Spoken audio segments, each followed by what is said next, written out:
Most buyers know that they need to get some pre-purchase inspections done before they sign a contract.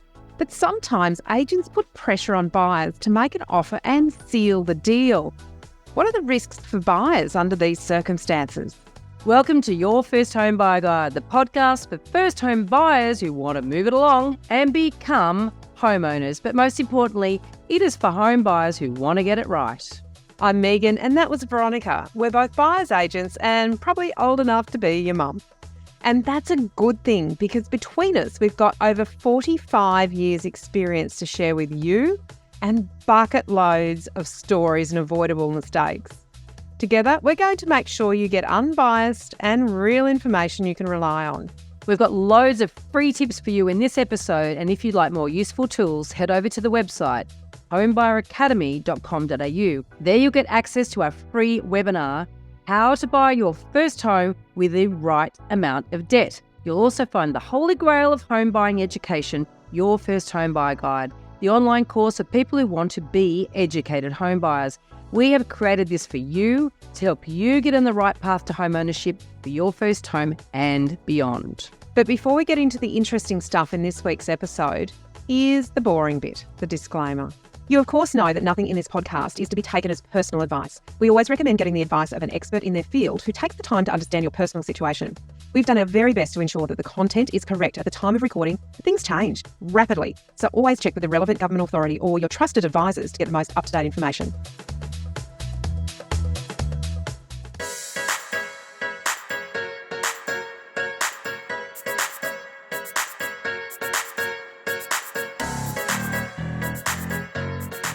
Today we're talking about how important it is to get your pre-purchase inspections and contract review done before you buy, even in the circumstances where you have to move fast or risk losing the property. And we have a guest expert for you today, Jennie Tonner, a conveyancer with over 30 years experience. She's based in Sydney, and although she specialises in New South Wales property law, we'll be talking about a lot of principles that will apply no matter where you're buying. Thank you so much for joining us today, Jennie. You're welcome. Thanks for having me.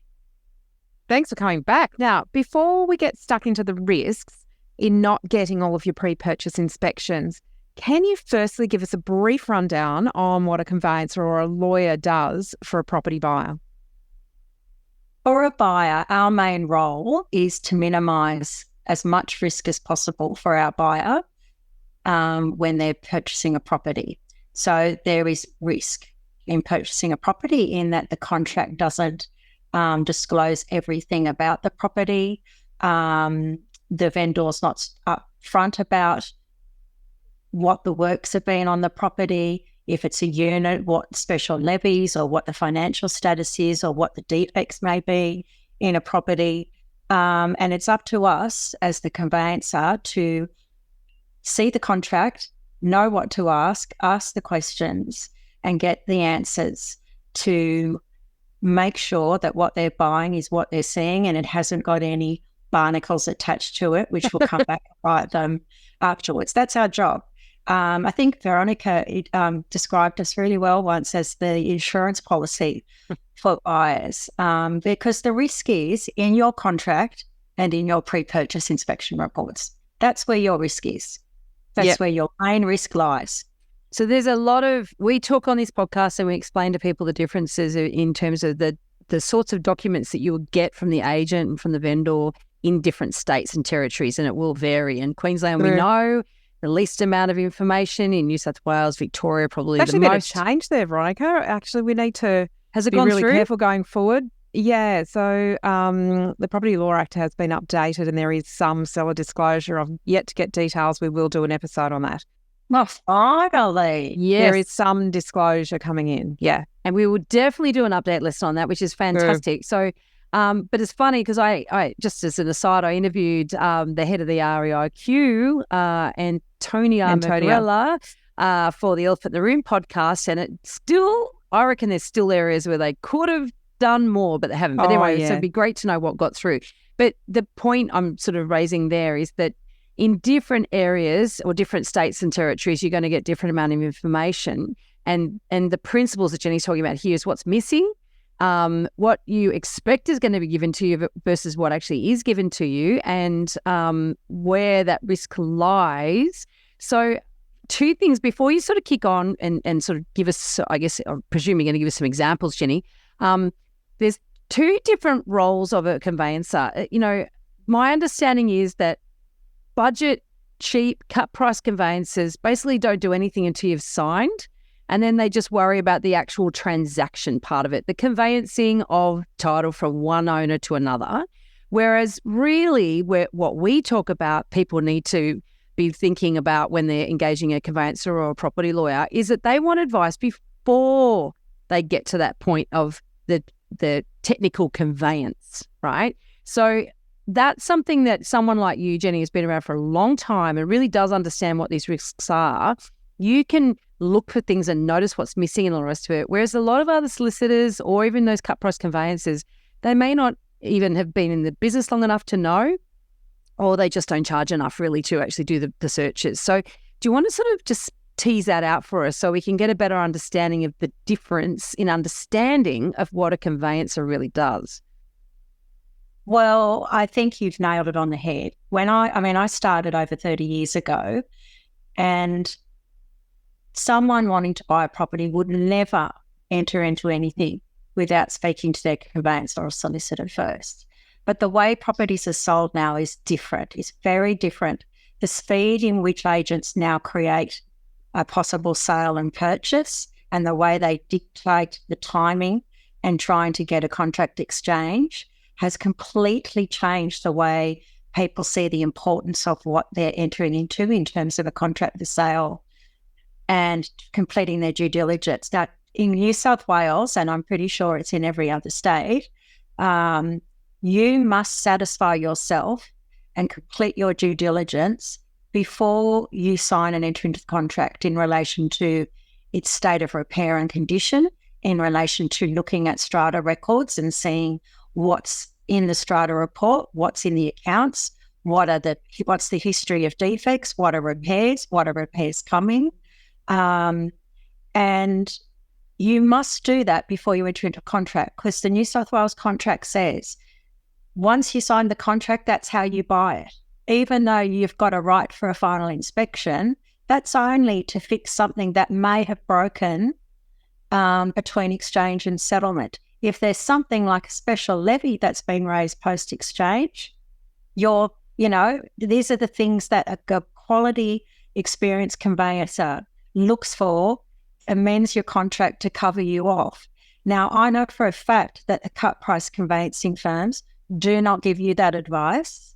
They come on once you've exchanged and they do the transactional work, because once you exchange, it's just all process and you're involving in banks. And I've received clients that have come to me where they've used those cut price people either on a previous transaction or they've exchanged. They can never contact anyone. A lot of those cut price are offshore, and so they can never speak to someone on a phone. They can only get automated responses from emails.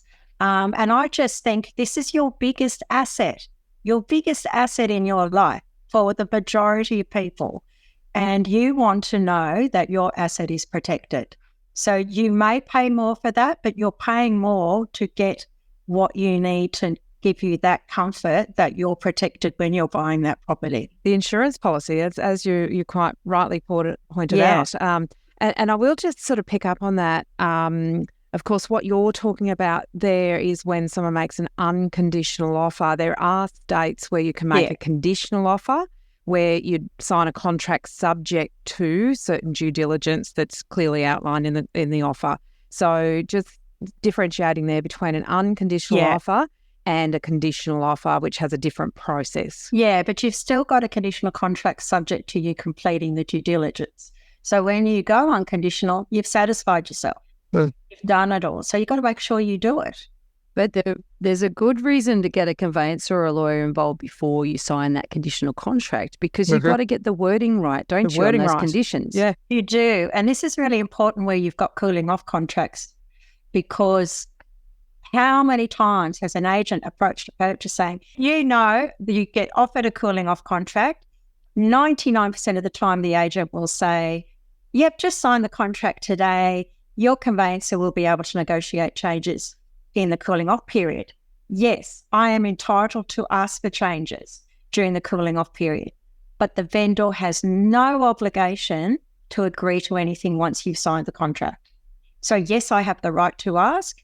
I have very little chance of getting changes. So for my clients, I will say, yep, we can enter into a cooling off contract, but I need to look at your contract first.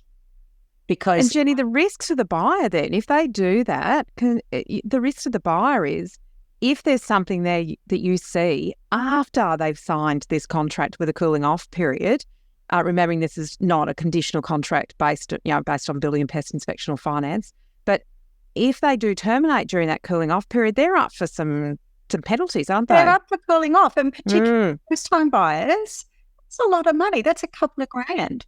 That's not money that people can throw around. And so I will always say, let me look at your contract first, and I'll stop the agent from doing it. And they'll get very flustered about it. Again, they are just focusing on a sale, a committed sale, because they cannot guarantee their commission until that contract's dated. As soon as that contract's dated, even if it's a cooling off contract, they are guaranteed their commission. That's all that they're interested in, and that's their job. My job is to make sure that what you're signing is what I would be happy for you to sign. So let's talk about the pre-purchase inspections, because there's obviously other due diligence. I mean, look, we go through all of the due diligence you need to do in your first home buy guide, just so you know, people. And there's a lot more that we believe you should do outside of even what a conveyancer or a lawyer does. So what we want to talk here is about what you should be able to expect that a conveyancer or a lawyer will assist you with. And I know, for example, when people say to me, oh, well, how do I find a good building and pest inspector in my area? One of the things that conveyancers and lawyers often have is a list of building and pest inspectors and strata report providers that they know and trust. Is that still the case, Jenny, or is the aggregators got hold of it? Yeah, definitely. But again, I go back to the speed in which real estate agents now try and sell a property. And so what's developed over the last 10 years is the agent will get the vendor to pay for a pest and building report or a strata report. The agent will use their preferred inspector, and they will make it available to the purchaser to look at. Now, again, agents will say, here's a copy of the report we did. So just have a look at that to satisfy yourself. Everything's okay. You bit risky, can't isn't it? on that report unless you buy the report. You have no legal relationship with that inspector. So if that inspection report had failed to disclose, say, termites were eating the subfloor piers, or there was a special levy due for the replacement of the roof, unless you buy that report, you can't sue the inspector for not disclosing something because you've relied on that report to enter into the contract. So that's very important. When an agent offers you a copy of a pre-purchase inspection report, make sure that you can buy it and buy it. You need to buy it. Have it assigned to you in some cases. So that it can be assigned to you. Yeah, that's very important. But we look at the reports in terms of, say, for a house, we'll look to see if there's any reference to what could be non-complying work, owner-builder work that should have been council approved. We'll look at whether there's active termite or wood decay and what's being done. Things that may be broken, like light fittings or window frames or windows or things like that, where we have an ability before exchange of contracts to say, we want the vendor to fix this and fix that, fix the dishwasher, fix the light fitting that's broken, fix the window pane that's broken, and you put that in as a clause in your contract as a condition of completion. Once you exchange, you have no right to ask for that.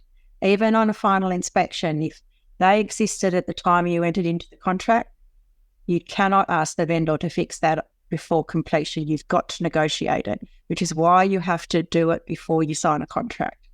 With a strata report, the most important thing is to make sure there's enough money in the accounts, particularly the Capital Works Fund account, to make sure that if there is proposed works or current works being done, that there's sufficient money in that account to cover the cost, whether they're talking about raising special levies for more defects that have not been recouped from the original builder.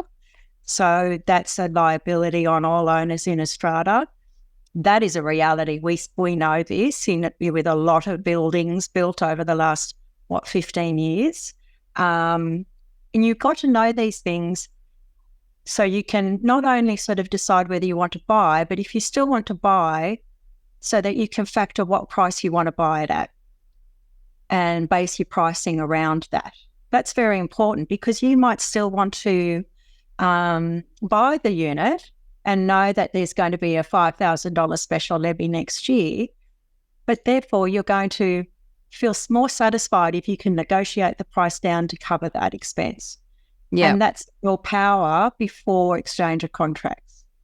Alternatively, you might not be able to because there might be other buyers into it, but at least then you think, okay, well, I'm not going to compete too hard on that one because I know something they may not know.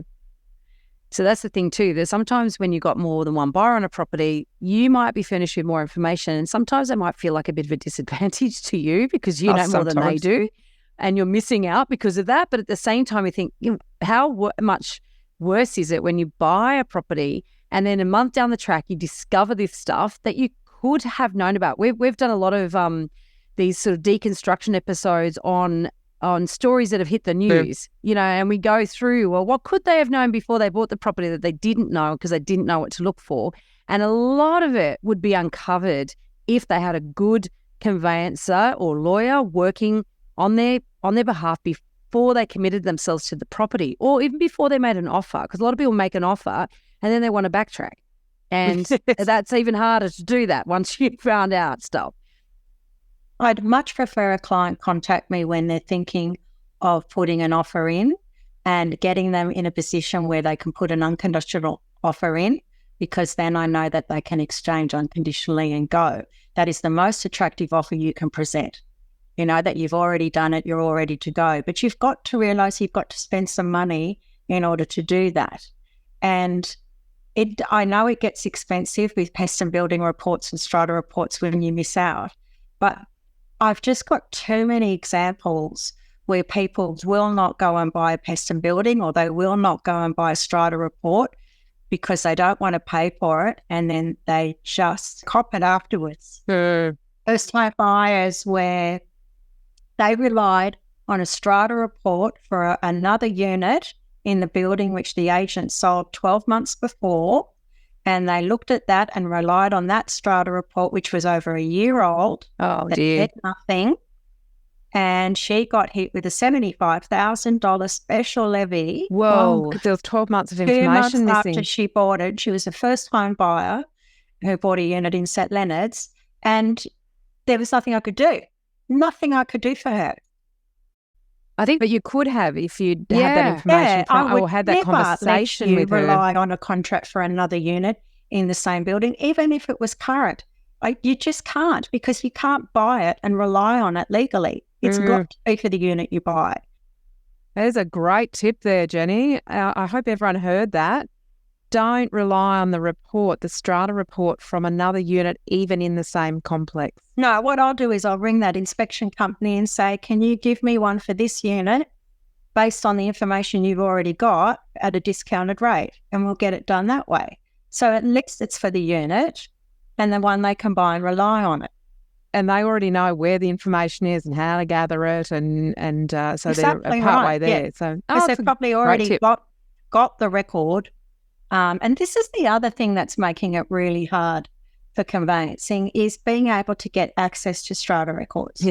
Now, post-COVID, they're still using that COVID excuse of, you can't come and visit the office, we're just going to give you access with what we download. And, I'm now on the Institute Board of Conveyancing, and it's one of my pet goals is this period of due diligence needs to come back to a more realistic time frame. And we also need, as an industry, to justify our fees. because you've talked about the cut price conveyancing, and it just kills our industry because people see what other people earn on a conveyance and measure our value accordingly. Yet biggest risk, and my biggest risk as a conveyancer, is far greater than anyone else involved in a conveyance transaction. So you mentioned earlier, Jenny, about unapproved works, and this is something that does come up a lot, certainly in our campfires. We do a weekly campfire where our students come along and they bring us the properties that they're looking at the moment, and it's so common. They say, but, there's got unapproved work. So we go, first thing we're like, well, what's been unapproved? Let's start going through that. And, I'm sure you come across it all the time, but I've also come across lawyers and conveyancers who are not particularly thorough and diligent, who don't seem to even notice. And it's so important that, you bring it up with your chosen legal professional. But what are some of the things that can go wrong if people buy a property without proper approvals in place for works that have been done? Well, council can issue a notice over the property asking you to remove that studio that's been installed in the back that's got a bathroom and a kitchen sink that was never lodged for approval with council to begin with. That's a significant decrease in value of your property, and the obligation is on you. It might be they've converted the garage into like a guest accommodation, and they've gotten rid of the garage door and put windows in. Same thing. You suddenly don't have a 4-bedroom home. You have a 3-bedroom home in the garage. And it all comes down to the value. It could be with a unit. It could be they've knocked down a wall and opened up the kitchen living room area. But that may have been a structural wall, and they haven't complied with the bylaws to which is with every unit now, minor and major renovations. They must get consent of strata to anything like that they do. Even putting down floorboards and ripping up carpet, they must get consent to do that. But some people just think, I don't need to do this. Yes, it's internal. No one will know. It's fine. I don't need to do this. I'm not going to. It's within my 4 walls. But if you don't put down the floorboards properly and the acoustic, underneath it, and your neighbour starts complaining about the amount of noise you're suddenly making because you put down these lovely floorboards, strata can absolutely come back and you say, sorry, take them back up and apply consent, and you will then be given consent with conditions which you must comply with before you can put down new floorboards.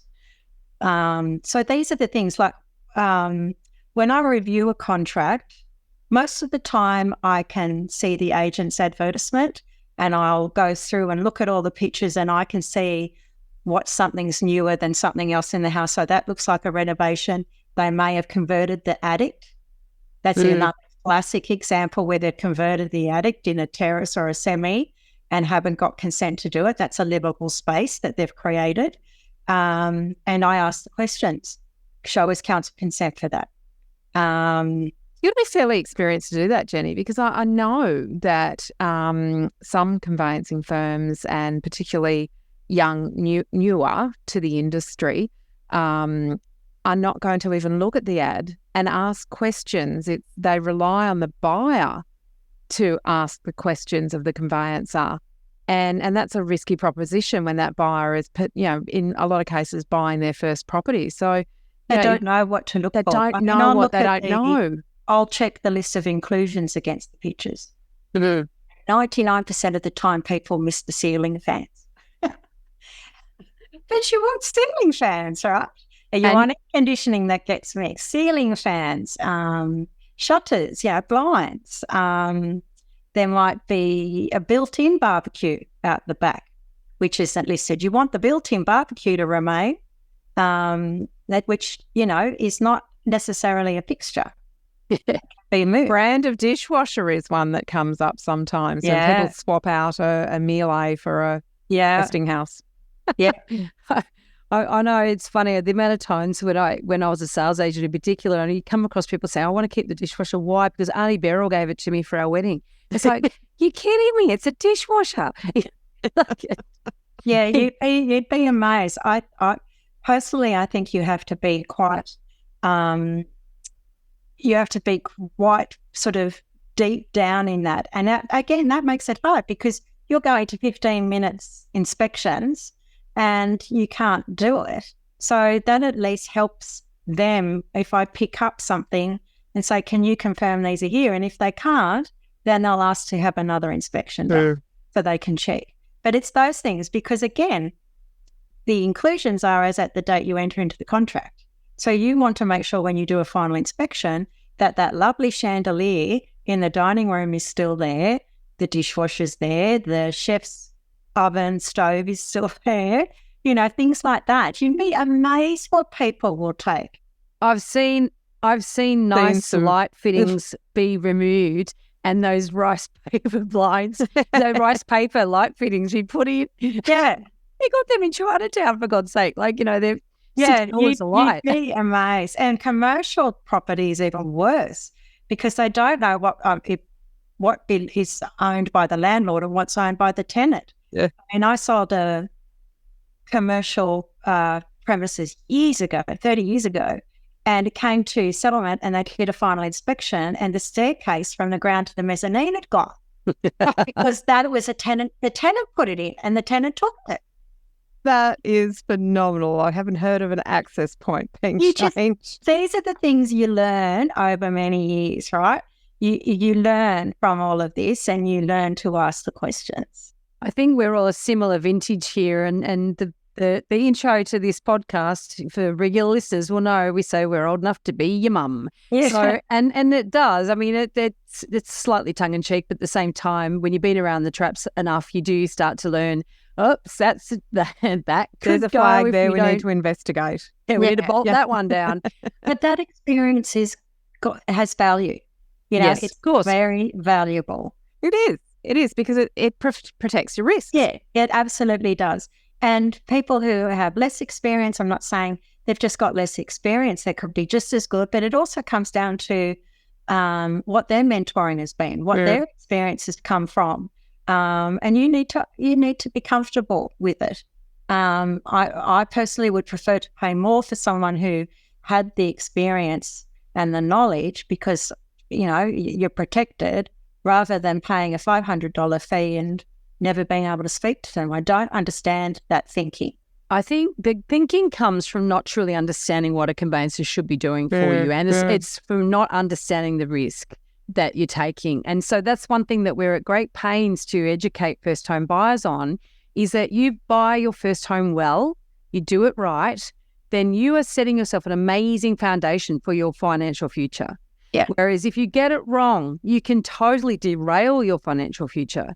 Or you can get stuck in the same place forever. I mean, or worst case scenario, if you get a $75,000 special levy you weren't expecting as a first home buyer, you might be forced to sell. Yeah. Which would be terrible to think that all the sacrifices you've made to get yourself into the property ladder, into the property market, and then something that was absolutely discoverable and avoidable has derailed you. And so that's why we educate first home buyers because we recognise the importance of that. But obviously that's why we bring you along, Jennie, to talk about this so that people can really understand the difference between just someone who ticks a few boxes and, and lines up the banks and stuff at the end of the deal to actually look at a lawyer or a conveyancer as somebody who needs to be part of your team at the outset. So part of your team to advise you before you commit to a property, before you make an offer even. And that's why we want to talk to you today. And they should be explaining all of the stuff I'm explaining to you so you understand it. Now, in that case of that first home buyer with the strata, she had looked at that unit 12 months before and missed out on it. So the agent approached her and said, I've got another one identical in the unit's about to come on the market. Do you want it? She wanted it. So the agent said, well, here's the strata report from a year ago. Let's go. Signed the contract. I think got like a family friend to do the 66W and then contacted me saying, oh, guess what? I bought a property last night. Oh. Right. And then that's what happened. Now, she's got no recourse against the agent there. None at all. And because I didn't act for her prior to exchange, she looked for recourse with me, but she couldn't. Yeah. And that's really important to a first home buyer. You've got to have someone who's giving you that advice. And if they're not, do you want to run that risk, one? But do you want to find out later that your conveyancer lawyer has put you in a position where you've now got to sue them and go through months and months of that, when really don't want that. You just don't want that. You want your purchase to be exciting. You're looking at it in terms of, this is what I'm going to do. This is what I'm going to create. I'm going to make it my place. And this is going to be the stepping stone for me to buy another place in 5 years, an investment property in 5 years, whatever. It's the stepping stone. So the ladder that you want to go on. Yeah. And if you've got the right advice around you with your mortgage broker, with your conveyancer, with your buyer's agent, then you're set. And it's a good point about building a team. I guess, Jenny, every jurisdiction has a conveyance protocol. In each state has conveyance protocol. And that's those really basic boxes that your legal representative has to tick. Now, we're not talking about any difference in those sorts of activities because every lawyer has to follow that conveyance protocol in the state. We're actually talking about people who go above and beyond the basics of ticking the box of what they have to do, as opposed to knowing the extra things that need to be done, or identifying the red flags and making a proactive review and assessment and advice for someone that isn't just ticking the box of the minimum requirements for the conveyance. Yeah, I think that's a big red alert, to be honest with you. And if someone's saying, I'll look at the contract, but I won't look at the pest and building or the strata report, they're saying that because they know they're at risk if they miss something. Probably the biggest risk for a conveyancer is in those pre-purchase inspection reports. Right. And not being able to get answers from the vendor prior to exchange because of that speed requirement that agent set. And so I know some do that and they'll qualify their advice around that. Again, question that, because you don't know what to look for in those reports. So you've got to have someone who does know what to look at them for you. Absolutely. A strata report, that's for sure. Yeah. What we're talking about pre-purchase inspections, but I think it's really important also that we outline what's not included in some pre-purchase inspections. Now, I know, having followed building and pest inspectors around in Queensland for 20 years, I know that they exclude things like plumbing inspection because that's not their area of expertise. Right. Certain elements of electrical inspections, they might make a comment on the presence of a safety switch but won't comment about whether it works or it's adequate or sufficient for the property. Air conditioners, loose handles, delaminating cabinets. There are a lot of exclusions in these reports. So what's pool inspections? Pool inspections is and separate. Retaining walls outside in the garden. Engineering advice. There's a lot that's not included. So, Jenny, when you're providing advice to buyers, having looked at some of these pre-purchase inspections, what are the other things that they should be thinking about if time permits? Well, if I've seen some reports that come in and the first 10 pages of the report are the limitations on liability, right? So you've got to remember that these reports are visual reports. That's all they're going to be able to do, visual reports. So they will exclude things like that. They should be looking at a pool, to be honest with you, particularly if there's no pool certificates in a contract. They should be looking at that. You should be instructing them to look at it if there is a. Then if with a house, I would always want my inspector to try and go under the house to see what the ventilation's like, because that's where, the termites are at their happiest. And if they're not doing that, again, if they can get access from outside, but if they can't pull up floorboards to get access. That's the problem. It's not your property yet. It still belongs to the vendor. So there is limitations there. I would probably say electrical, if it's an older home, electrical. Again, plumbing if it's an older home. But again, it comes down to the time that you've got to do it. And, 20, 30 years ago, you would have had that time to do it. But that's not the way the market runs now. then the risk is put on you, the purchaser. And I will have to qualify that. Well, the inspector I use, I've been using him for 20 years, and I know without a doubt if he sees something that he thinks that should be raised, whether it's a, like a balcony, the fence of a balcony, that the balcony might not be covered, he'll say that this is not to code. And you'll ask, why is this not to code? He'll say things like that. But this is where it comes down to, do you rely on the vendor agent's report that is given you, or do you go get your own independent one? I would always recommend go get your own independent one. You recommend that too. But as you say, it's really difficult under tight circumstances. Yeah. And certainly in my buyer's agency business, when we're dealing in an area, there's one particular building inspector that we know the reports by this inspector are very, very thin on detail. Like, he will not get up in roofs, and I've been in the houses and I go, there's the manhole. Don't know why he didn't go through that. There's the manhole in the floor, the hatch in the floor. He didn't go down there. Hasn't discovered a whole bunch of things. So we would never rely on that particular inspector's report because we know that inspector. But from an individual buyer, it's quite difficult because you do have to sort of start to work out, well, which ones are reliable, and there's no Australian standard for the report, correct? And same with strata reports. So that does make it very difficult for buyers, and particularly first home buyers. And it's another reason why I think getting that experienced support in terms of your conveyancer is really important, because there's just an extra opportunity to see where red flags are that you may not even notice. Yeah, for sure. I mean, ideally, in an ideal world, which my industry has been talking about, we would want that report attached to the contract as a prescribed document, so that a vendor has it's a vendor disclosure, and the vendor has to stick by that report. So then those reports would have to be sound. Right. Okay, but it's easy money for inspectors. It's just such easy money. They do one report, and then they'll have 10 buyers buy it at a discounted rate, and they've probably made $3,000 off 1-2 hour inspection. It's easy money.